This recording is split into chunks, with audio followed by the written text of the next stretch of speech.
Welcome to the African News Review podcast, where we cut through the noise and get to the truth. I am your host, Adesoji Iginla, and each week we are here to challenge the biases, prejudices, and misinformation in the Western press about Africa. Using historical context and contemporary insights, we set the record straight and reclaim the narrative. Tune in every Sunday at 12 p.m. Eastern as we uncover the real stories and reshape the conversations about Africa. This is the African News Review podcast, reclaiming Africa's narrative, one story at a time. Yes, welcome to another episode of African News Review.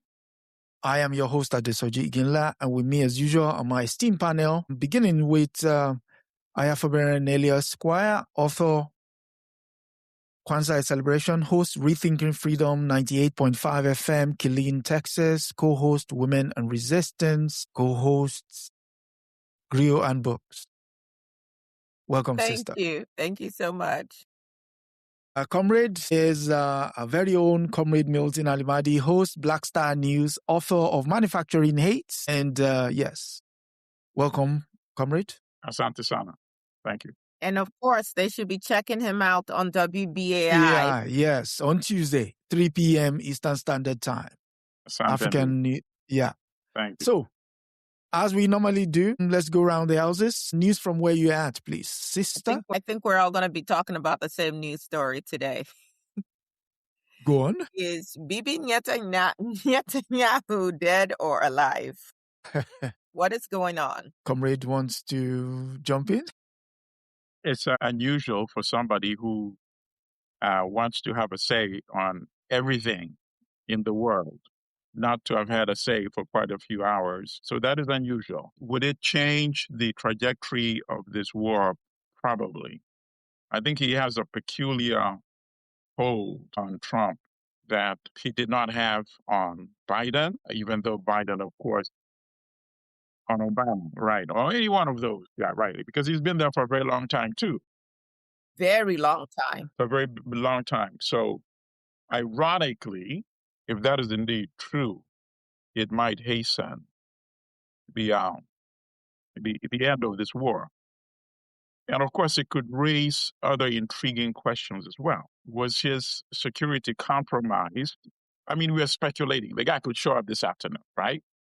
Yep. But since we were speculating, I could speculate and even ask the question. Those types of eliminating a person like that in a country where security is, they call it existential, right? Would then raise the questions, was there some compromise security situation? Because not only outsiders, but even people in Israel realize that this guy is a warmonger. And so long as he continues as prime minister, there will be a permanent state of war. From Gaza, you migrate to Iran. Now you're in Lebanon as well. None. Who is next? I mean, Syria, of course. You're already in Syria as well. Is there a possibility that even Israel, which has been neutered, at some point you might say, okay, since everybody's been taken out, let's, we want even a much more puppet regime in Egypt. But these are just speculations. So that's all I would like to say on this topic. We'll have to wait to get confirmation. Okay, so the news where I am is the fallout of the Epstein file continues. The news, the UK government released the papers that informed their decision to appoint Peter Mandelson as the UK ambassador to the United States. It transpires that they knew he had deep ties with the Epstein, and so there's the call in the Parliament that the Prime Minister did not exercise good judgment, and as so he should resign. Well, he is saying he is the man for the job, but the call has not gone away. To make matters worse, some of his party members are now, jumping ship and joining the Green Party, because the Green Party is the upsurge party here. And so, while the Epstein things So how does it dying, work in Britain? If he goes, does the deputy prime minister become prime minister, or there's another election while he's still prime minister? So if there's a vote of no confidence on his government, what would happen is the party in power would pick a new prime minister, Until and that election. new prime minister, will form a new government. Understood. Usually what happens is when they come in like that, what they do is they call a snap election just to get a new mandate. And so that might then become the new thing. Okay, understood. And so that said, let's go to the first story of the day. Where are we going? We're going to the Gulf. And so, as usual, we have an African aspect to it. And it is that fearful African migrants. And the story comes from African Radio France International. It is that fearful African migrants warily walk on through Gulf missile crisis when blasts roll across Dubai as air defenses intercepted Iranian missiles overhead. Marion Kuria froze as a tremor ran through her building. Then, like countless African migrants in the Gulf, she went back to work, driven by a need for income and with few alternatives to turn to. One other aspect here, where is it? Yes, it is that Arnold Tishmoy, a 34-year-old Cameroonian restaurant supervisor, had spent 11 years in Dubai. The first blast caught him just as he arrived at work, a bang so sharp he thought someone had hit his car before he stepped out and saw the debris falling from the sky. Even then, he said he felt calm, convinced that his wife, 4-year-old son, and mother remained better off in the United Arab Emirates than in Cameroon. They are more safer here, he told AFP, bluntly dismissing any thought of returning home. Never. End of quote. Yeah, it's horrific.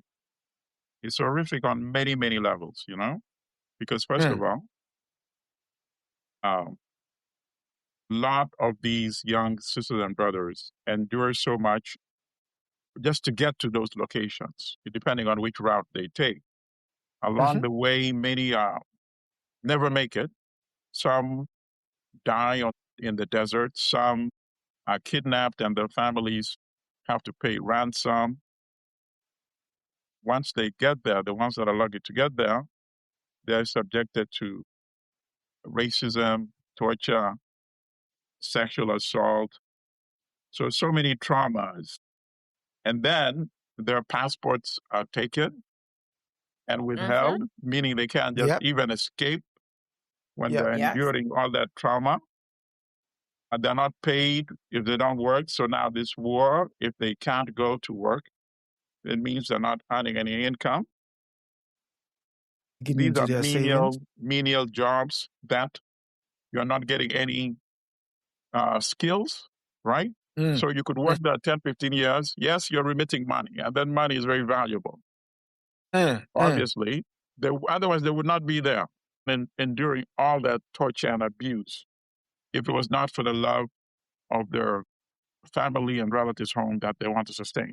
So to me, here's the biggest story, actually, part of it. That, Africans globally transmit billions of dollars, estimates of what's between 60 to 70 billion per year. They don't go there, then they say, I've arrived, wherever they are in the world, whether it's in the Gulf states or in the West. I've arrived, I've made it. Let me take care of my interests now. Because that is un-African. If you want to define the word family, it is Africa. That's the definition of family. So why am I saying this? I'm saying this because that kind of cooperation among Africans, if we were allowed to exhibit it back in our own countries, we would not need to go anywhere else in the world. So once again, it goes back to the utter failure of our leaders and leadership, because they don't practice that African practice back in the countries where the presidents, prime ministers, whatever they call themselves, right? Military dictators. If they practice this sense of Ubuntu, Africanism, why would any African have to leave Africa? Think about that. So that's what I would like to say.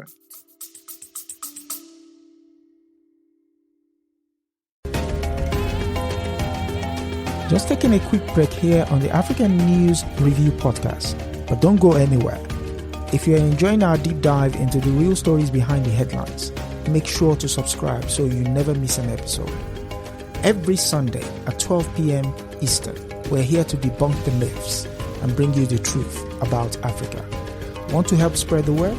Share this podcast with your friends and leave us a review. It goes a long way in helping others discover the real Africa. Without further ado, let's get back to setting the record straight.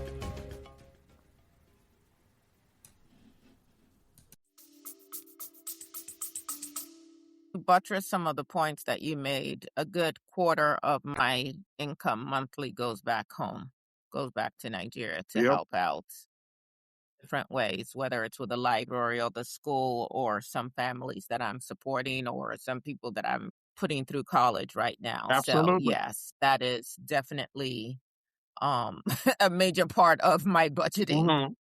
Not how well I can quote unquote live here, but what additional resources I can free up to assist back home. But I think this story reflects some deeper structural issues, as you've been speaking to, of African migration and what causes it, which incidentally is also driven a lot by actions of the West.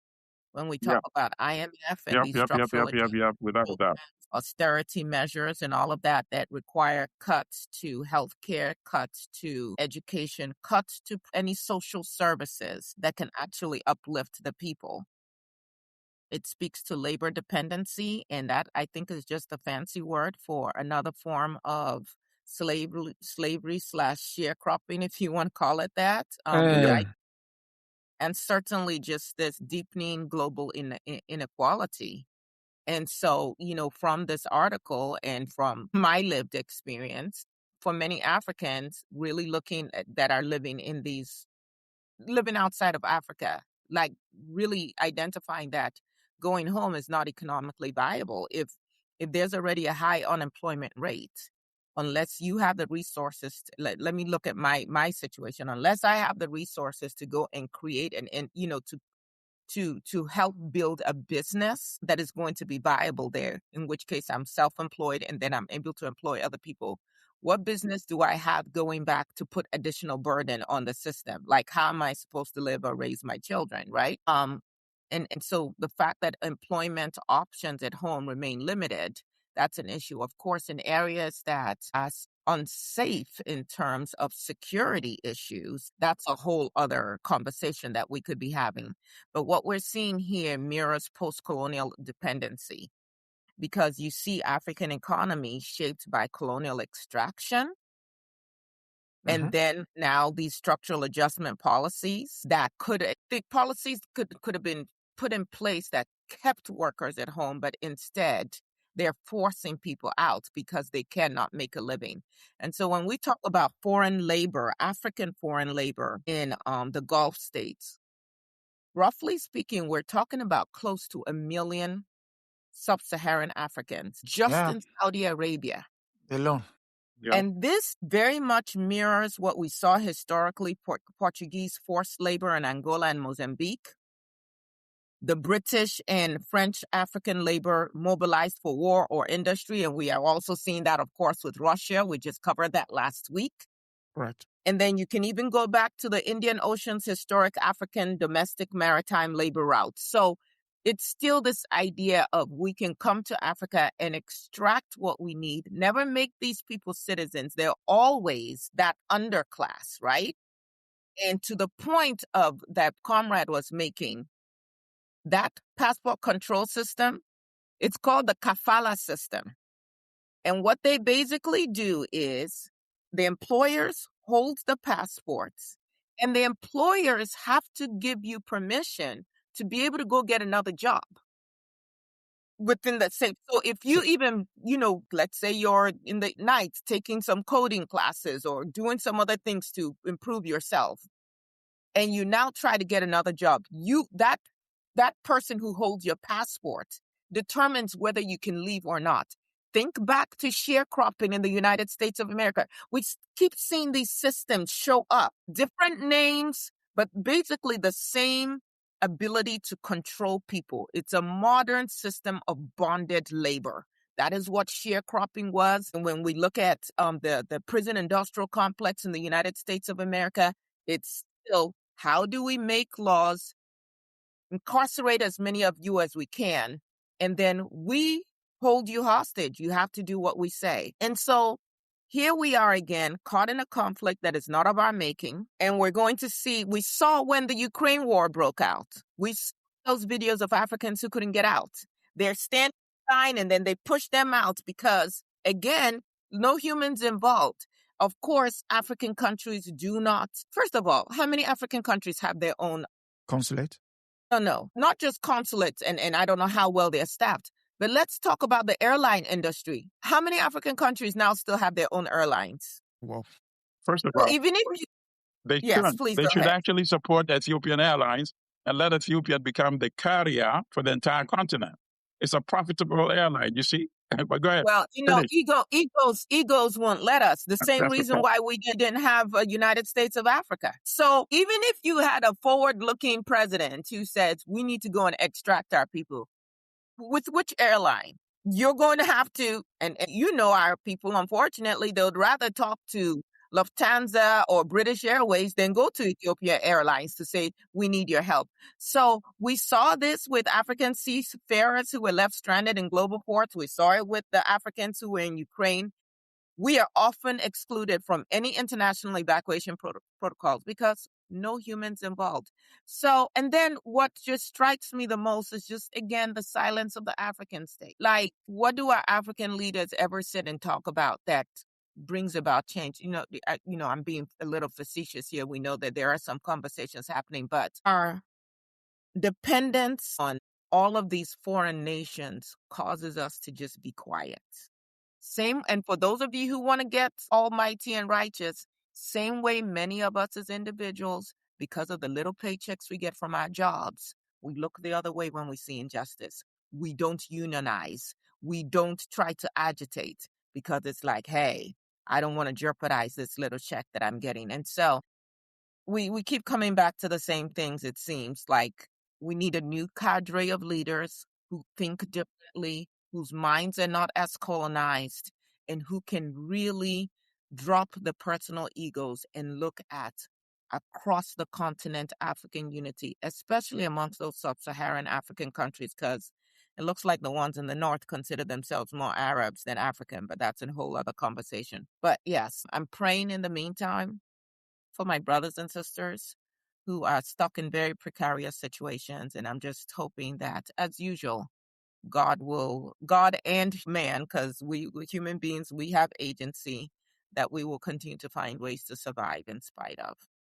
So that said, one of the unintended consequences of the close of the Strait of Hormuz as a result of the invasion of Iran by Israel and the United States have been news making the round that the Sudanese army have been making ground gains against the rapid support forces.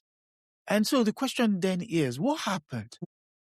Because the Strait of Hormuz is closed, weapons are not able to flow through the Strait of Hormuz onto the Red Sea for the RSF to continue their plunder.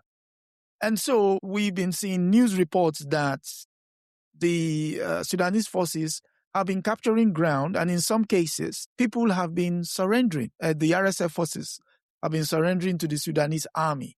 So maybe it's a good thing. Maybe it's a good thing. Comrade. It's crazy because the same Sudanese army that is being heralded as quote-unquote heroes are the same ones who overthrew the democratic process that the young students, the women, the professional organizations had initiated when they overthrew Mohammed al-Bashir in 2018. I mean, life does really not get more ironic than that. It's just completely, crazy. But, sometimes you have to go in stages because without a doubt, the RSF are far worse and they've committed far worse crimes than the Sudanese army. They invaded this town and completely just killed anybody. Al-Fasher, who was not fighting with them. Yeah. including people in hospitals, children and women. So obviously, people are willing to suspend the crimes of the Sudanese army if they can indeed neutralize and eliminate the RSF. And then after that is done, of course, then the students, the young people will come back and say, what did we tell you?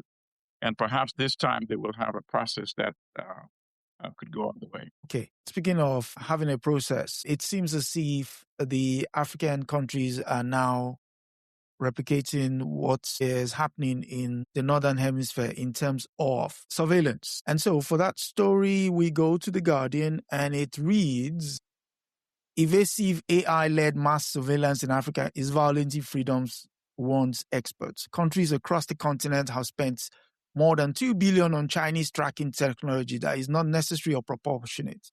New reports find.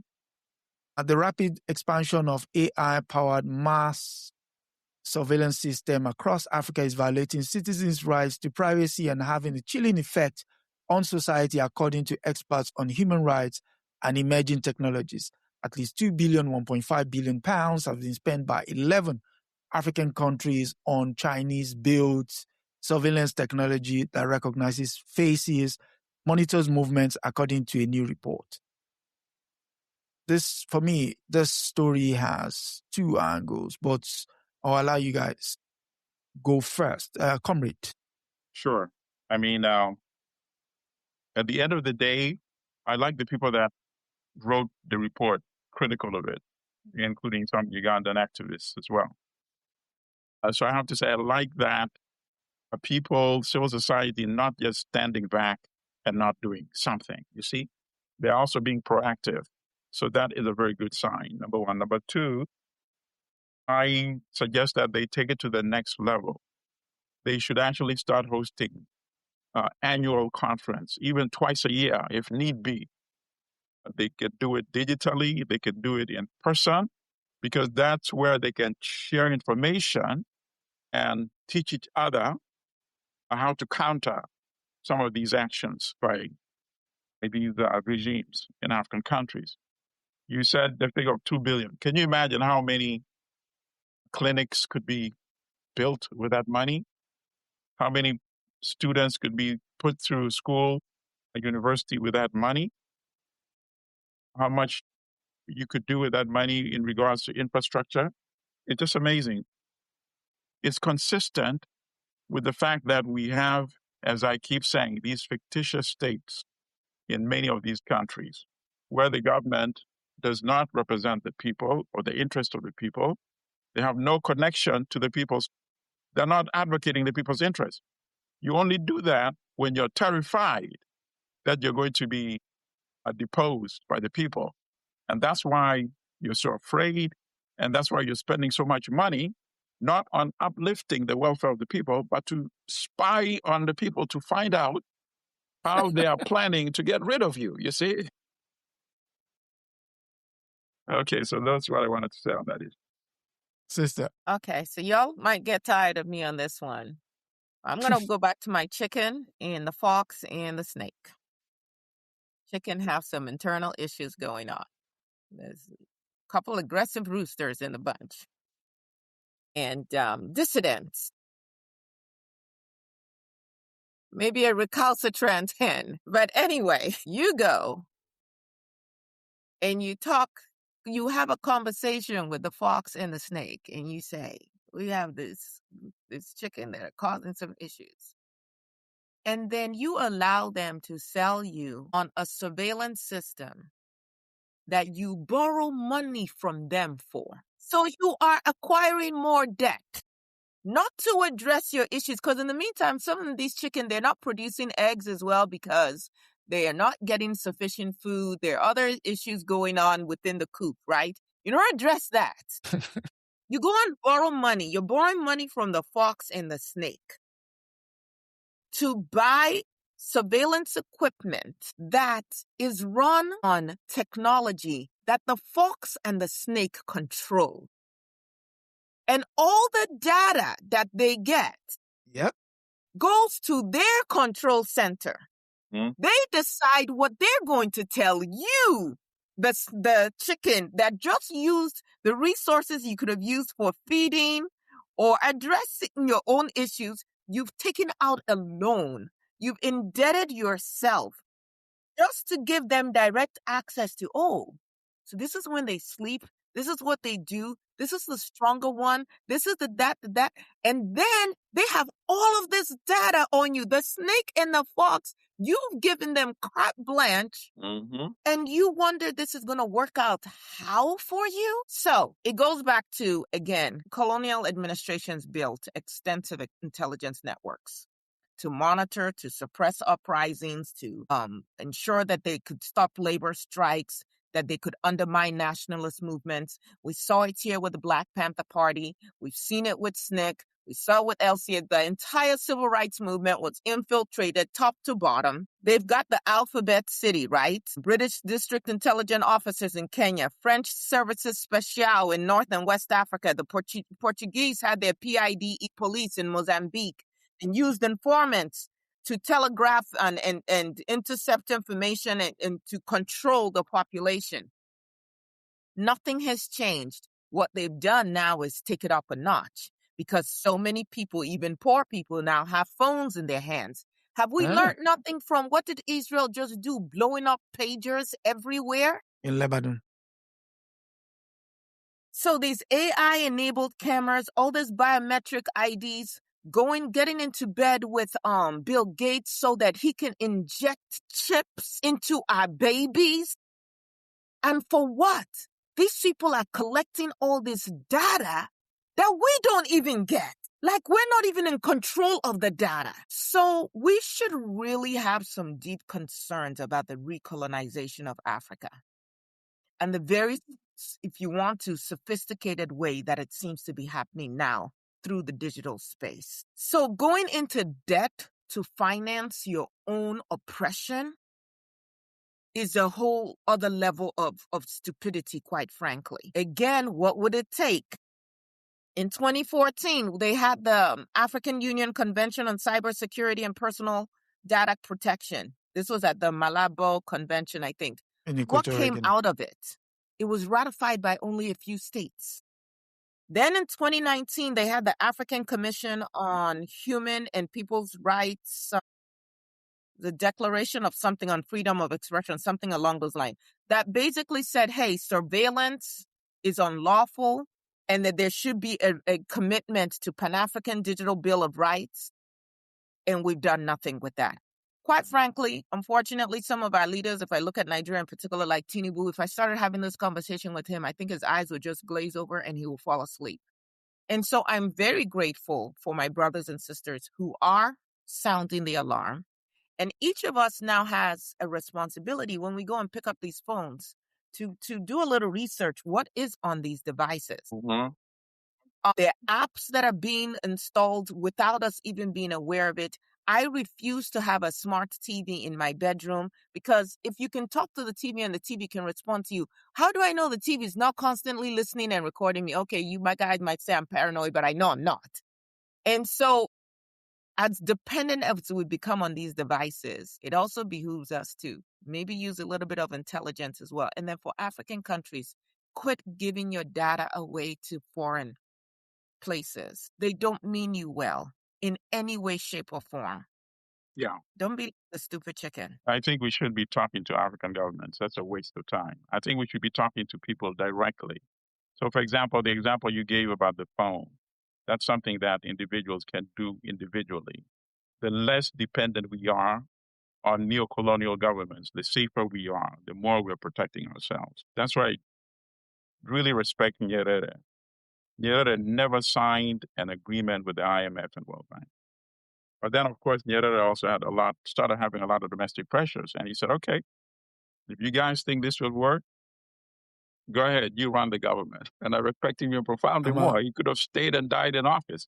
Not that I want that, of course, but he stepped down, right? And he never signed an agreement with the IMF or World Bank. Same thing with Thomas Sankara. Never signed an agreement with the IMF and World Bank. But since all these countries started mortgaging the continent in the 1980s, these are the inevitable consequences. You know, Walter Rodney warned against this. There's a speech on YouTube I forget the title, but if you put maybe Walter Rodney and IMF, he's talking to ordinary people in Guyana and explaining how the IMF works, So any deal you sign, I think I remember he said a line like, any deal you sign with the IMF, they take a flesh of skin and some blood, something like that. So they're living in the consequences of their actions. And also, I was watching an interview by Kenyan. And then this goes to the neo-colonial mindset as well, that they've now made so pervasive. He's saying, I want to empower Kenyans and tell you how you can grow your own businesses. We make bricks. There's a lot of construction. So I'm giving you the best advice. Import brick making machine from China.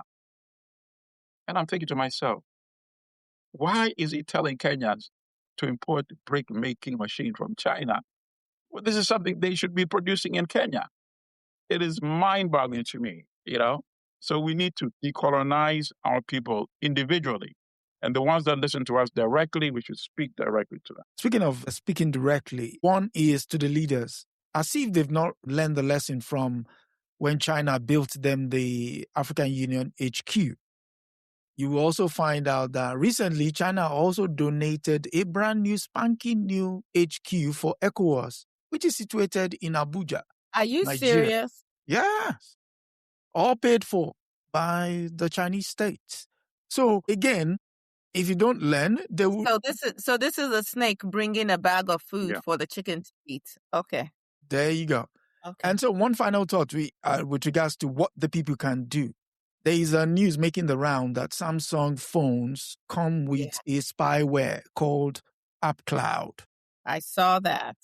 So at the moment, it's prevalent in phones used by people in North Africa. The Algerians are on the street protesting against although the company has now said they would remove it, but then they would disable it.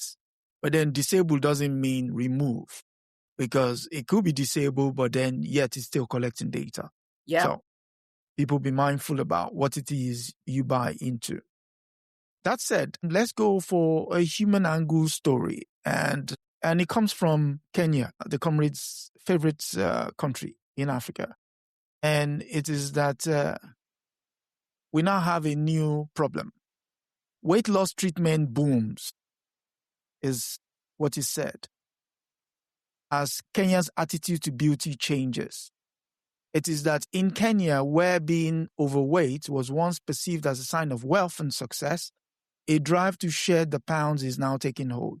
Surgical procedures and weight loss drugs are growing in popularity, with some influencers detailing their own slimming journeys to both acclaim and criticism. There's a part here where I specifically highlighted because it's beggars believe that that kind of thing will be allowed to fly. A second, where is it? It's here, yes. In Kenya, so the use of drugs now. Ozempic is officially only available on prescription.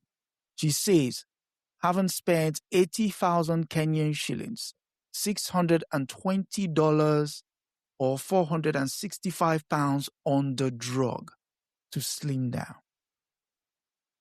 Sister, you first. Where do I start with that story? Let me put a personal angle on it.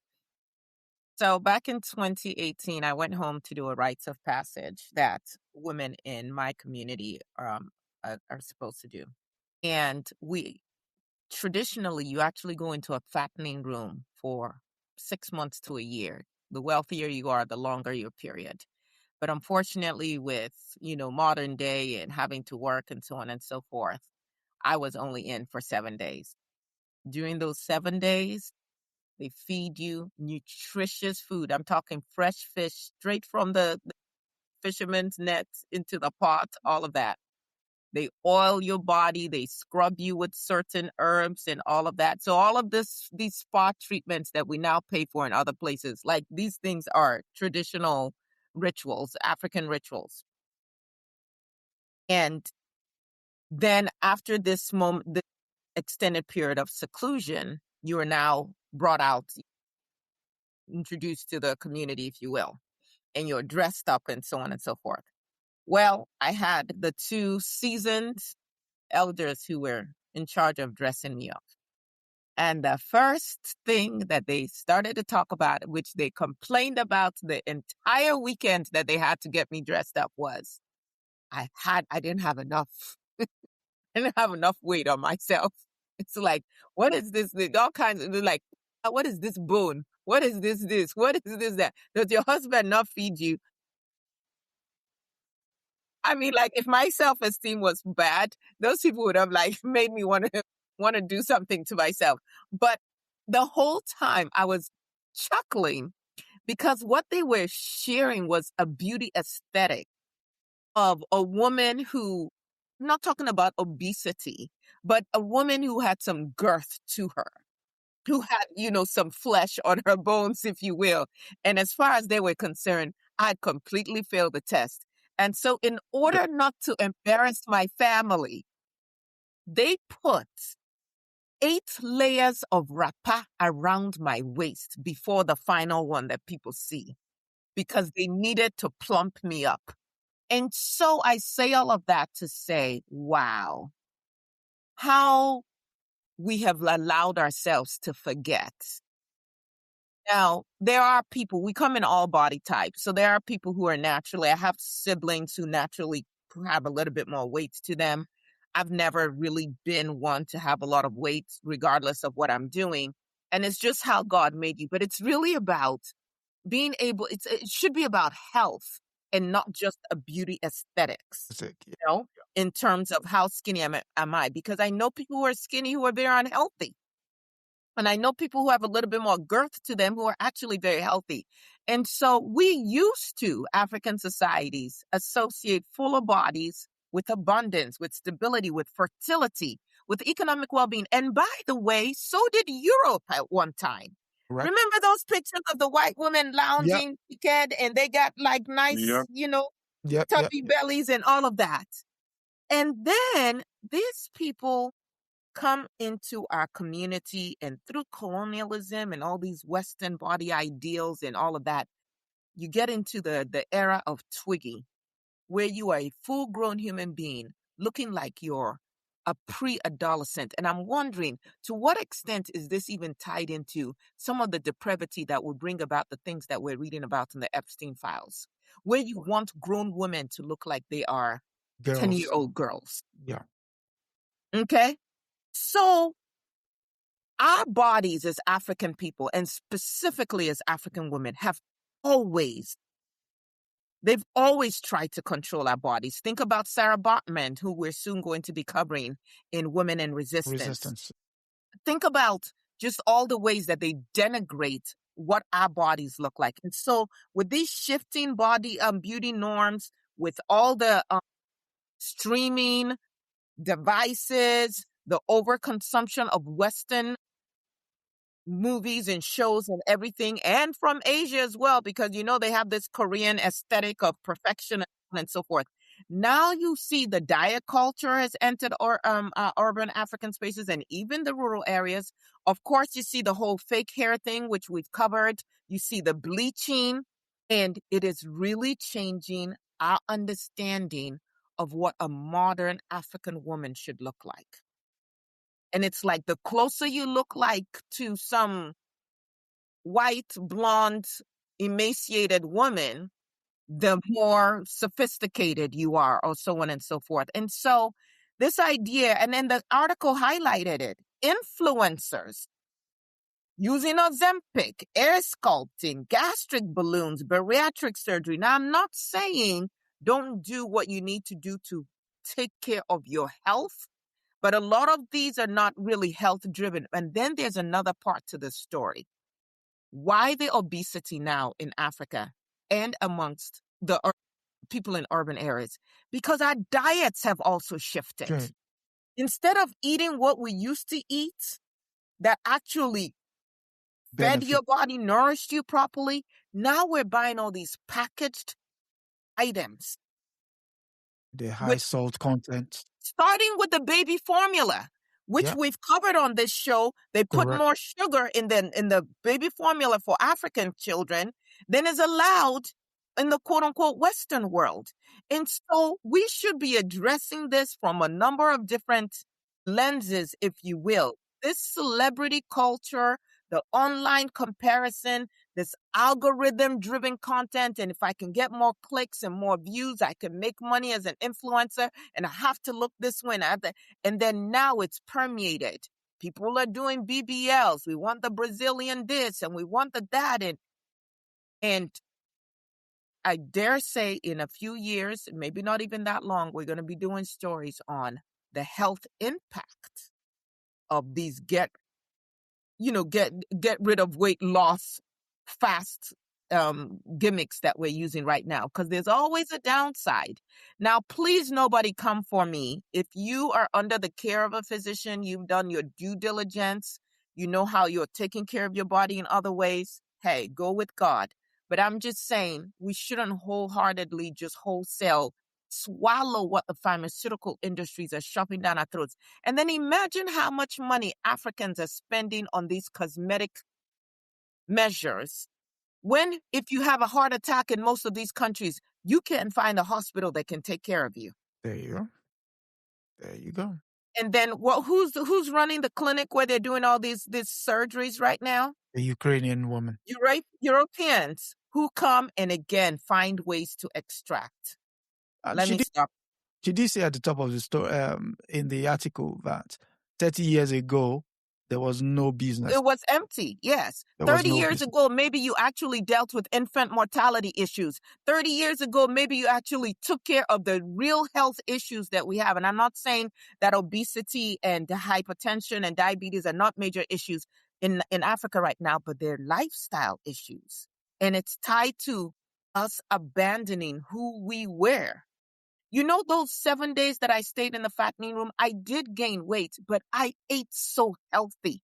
Everything I ate was freshly sourced.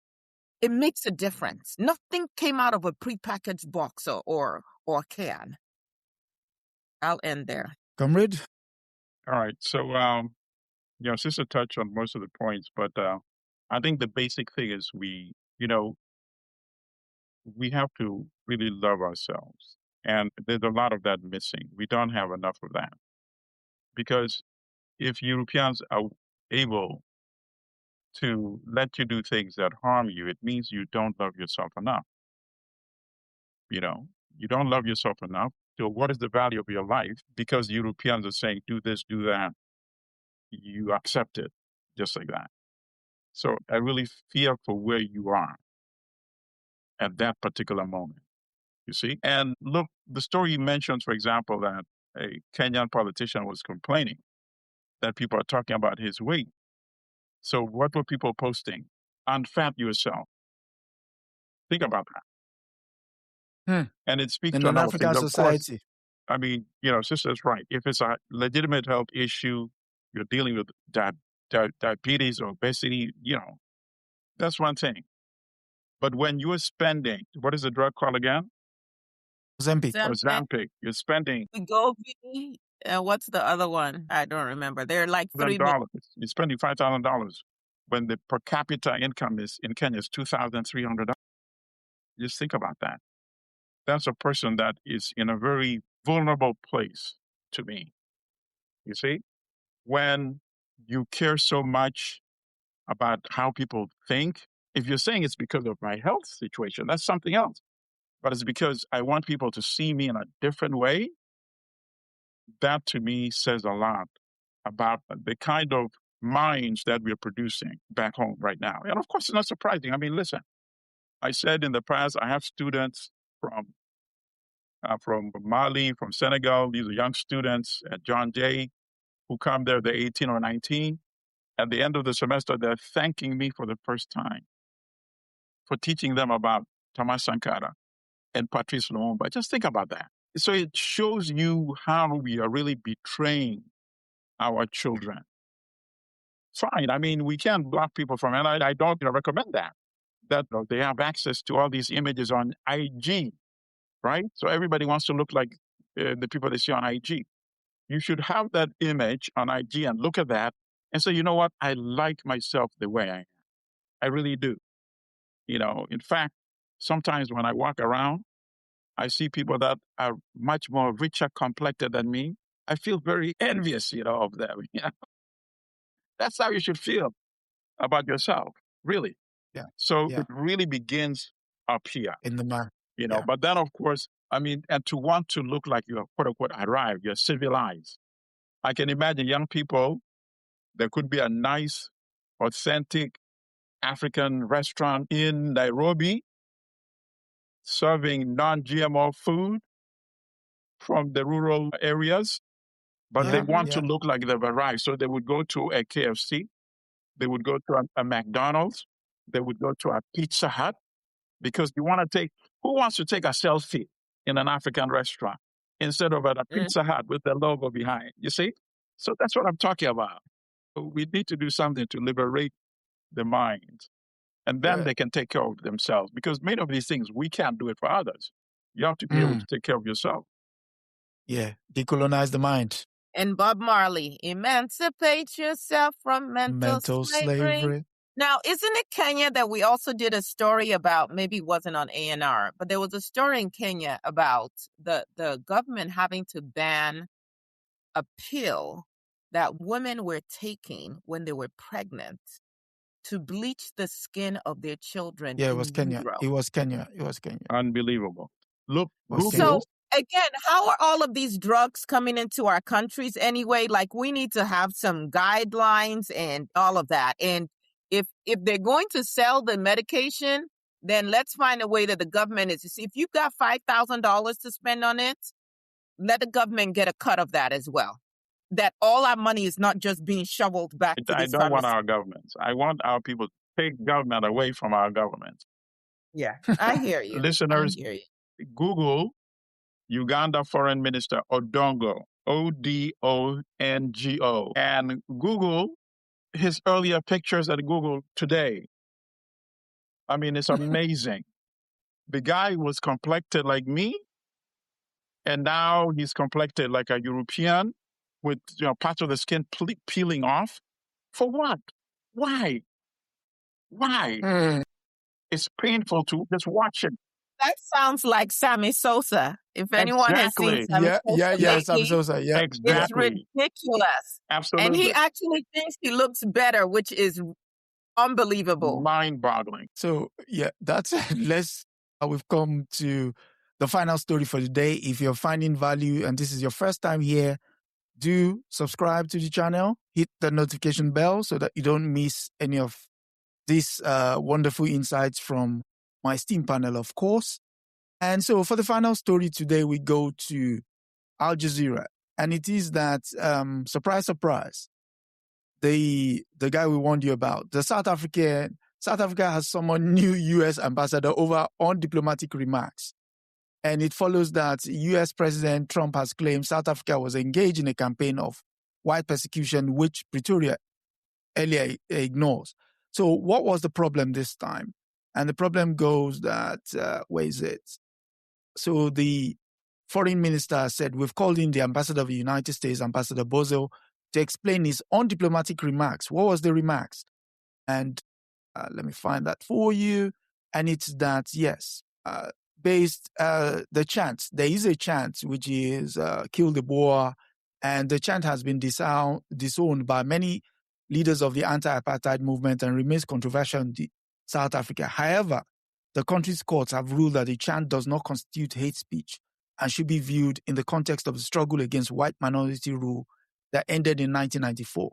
To which Mr. Bozo says, I am sorry. I don't care what your court says. It is hate speech, Bozo said on Tuesday. Bozo appeared to backtrack on Wednesday, saying in a post on the social media platform X that his remarks reflected his personal view. He added that the U.S. government respects the independence and findings of the South African judiciary. So, we've warned you about this gentleman before. So, comrade. All right. So undiplomatic language. Yeah. Well, he said, I don't care about your courts. It's hate speech, right? Yes. And of course, he probably knows, but does not care to indicate that he knows the history of South Africa. I recommend a book by Saul Platje, Plaatje. And he talks about what really happened when the land was taken away from Africans in the early part of the 20th century, the end of the 19th century. It was so brutal in terms of how people were displaced, and then how, when they were kicked out of the farms, they were traveling in long caravans with their cattle, their children, their elderly. It's like the Trail of Tears. Trail of Tears, worse than that, like the Palestinian Nakba. And then on each side of the roadway, these European farmers would be shooting at them, or killing them, or stealing their cattle, and who knows how many died along that process of being dispossessed of the land and their livestock. So as the struggle was building up historically, they came up with this chant, kill the Boer. The Boers referred to these European farmers that had displaced them. And it was a rallying and mobilization chant that at some point, as you put out, as you said, even some of the activists started becoming uncomfortable to use it. So the court ruled that, yes, it's distasteful, but technically they did not agree that it was a hate speech because they put it in context, the historical context that, I just mentioned right now. It didn't come out of nowhere. Africans did not wake up one morning and collectively start chanting, kill the Boer. They traced it back to the dispossession, and it started from the people who had been dispossessed and were demanding the return of their land because they were angered by what had been done to them. So that's the historical context. So now this ambassador also says, 1990, when Mandela first came to the U.S., so he was critical of other U.S. media because they did not refer to Mandela as a saboteur and a terrorist. Because everything is in context. Yes, it is true that in 1960s, when Mandela decided to take up armed struggle, he was a saboteur and a terrorist. Just like George Washington was a saboteur and a terrorist when he was fighting against British colonialism. He would admit, if he had been asked at that time, are you committing acts of terror against the British? And are you sabotaging? He would have said, of course, yes. That is the only way to drive them out. So in that proper context, yes. But obviously, when he said it, he wanted the U.S. to reject Mandela, repudiate him, and say, Mandela just woke up one morning and said, I hate white people, so I'm going to become a saboteur and a terrorist. So this ambassador is always misplacing things in context. His own son was convicted for the storming the Capitol, January 6th. January 6th, right? Yeah. He was pardoned by Trump. Shows you the kind of collection of people that he has representing him. The article also mentions Charles Kushner, the father of Jared Kushner. You know what he did? He set up his brother-in-law, his sister's husband, with a prostitute and videotaped it and sent it to his sister on the day his sister's son was supposed to get married, right? So it was prosecuted by what's his name again? Governor in New Jersey. Chris Murphy. Yeah, no. I forget his name now, So the guy, who's like built like a heavyweight boxer, Anyway, so he prosecuted him and convicted him. That's a crime, of course, right? But his son, who's now the chief negotiator in the Middle East and in Ukraine, got Trump to fire. With no credentials. Yeah, brother Christie. Yeah, his name is Christie. Got Christie fired because Christie had convicted his dad. Said, no, his dad never should have been prosecuted. This thing should have been handled by rabbis, live in a different universe totally. And then one final thing I want to say about this, so sister can jump on. So they punished South Africa with a 30% sanctions, right? Not only has the Supreme Court thrown out the tariffs, number one. Number two, they've now started issuing refunds So South Africa is actually going to get money back and have the last laugh about this matter. Over to you, Sister. And who's making money off of the refunds that are having to be reissued? The children of, I think, Lutnick's children set up some system where if the Supreme Court ruled against the Trump regime, then they make money off of the fact that the tariffs have to be repaid. So coming and going, I'm thinking of Mike Wallace's interview with Minister Farrakhan, and he brought up the corruption of Nigerian leaders in particular. How dare you?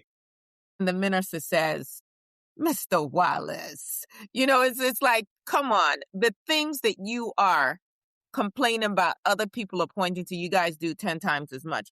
But coming back to the story, we talked a little bit about this appointment earlier, and my whole thing was South Africa had the right to refused to allow him to come and take office. Now I understand, their diplomatic measures and things, and you want to not be seen as a rogue state, as in Iran. Iran has none of these Western ambassadors in their territory. But I think that the route that Ramaphosa's government is following is more the moderate route. So it's a step by step. Okay, first we've summoned you. That's the first public rebuke. And then next, they might actually curtail some of your access to certain protocols and where you can travel in the country and invitations to things. And then after that, it might be an actual written rebuke. And then next up might be, okay, we're ejecting you. But then they'll be able to say before the UN, hey, we followed these steps. The bottom line is that these people come in to spy on and to poison the waters. That man means no good for South Africa and South Africans. Trump knows it. That's exactly why he chose him to be the ambassador there. And we have to be very careful of what kind of room we give people, even under the guise of diplomacy, to create chaos within our own countries. Because here's the deal. America won't accept that. In fact, Mamdani has withdrawn from an interview he was going to do with CBS because of the comments of Barry Weiss and the way that they were attacking him. So here in the United States under the Trump regime, if you're not in line, you're kicked out immediately. Africans are still coddling, still playing around with our oppressors. And I understand that we have to be strategic, but I really hope they're being strategic. I hope they're spying on him. I hope that they are paying attention to what kind of meetings he's having and the dissension that he's brewing up in their nation. Yeah, actually, yes. I hope they don't kick him out. So, for example, when you call him to the meeting, if I'm the foreign minister, I call him for that kind of meeting to explain what you said. On that particular day, I would change the photos in my office. I would have photos of people being lynched in the United States back in the day. Those would be the pictures I have in my office just for that meeting alone. And then when he's done, I will replace it with the pictures of Mandela and so forth, Play with these guys just the same way that they play with us as well. And since I just found something out yesterday for the first time, and it came back to me, you mentioned Iraq. I didn't know this, and I'm sure a lot of people don't know this. Iraq's oil is controlled by the United States. We're talking like 20 plus years after the invasion. Yeah, invasion 2003. Iraq's oil proceeds comes to the U.S. Treasury, just like they're doing with Venezuela's now. All these years. Except Venezuela is not coming to the U.S. Treasury. It's going into Trump's account in Qatar. Okay, so the same thing. They're controlling Iraq's revenue, and then they send cargo planes with cash on a monthly basis to run the Iraqi government, and billions disappear along the way. I just found this out yesterday because I was doing research on Venezuela. I said, what are you talking about? I didn't know this. I knew they were controlling it at the beginning of the invasion. Do you think they're still doing it? It's still up today. That's wild. Yes, we started with the news that Mr. Bibi Netanyahu might not be with us. We'll get confirmation by the end of next week, hopefully. Fingers crossed. Yes, we've come to the end of this week's episode of African News Review. And this is also the time of, if in Mission Impossible they can just make the masks, they might just be printing the mask that someone else is going to put on. Hey, listen, truth is stranger than fiction. I'm just saying. You're a conspiracy theorist? No, nowadays, anything is possible. Really? Nowadays, anything is possible. Okay. That said, thank you all for coming through. Could you do me a favor of hitting the subscribe button if you've not already done so? Like, share, and do all the good stuff. That said, thank you, comrade. Thank you, Sister Aya. And until next week, it's good night. Used to say, "Aluta continua." The great Samara. Victoria Seta. Yeah. Yes. Good night, everyone. Bye-bye. That's a wrap for this week on the African News Review podcast. We hope you are leaving with a clearer, more truthful picture of Africa. Remember, every story has another side, and we're here to uncover it. Don't forget to join us next Sunday at 12 p.m. Eastern as we continue to challenge the narratives and reclaim Africa's voice. If you've enjoyed the show, be sure to subscribe, share, and leave us a review. Until next time, keep questioning, keep learning, and keep seeing Africa for what it truly is.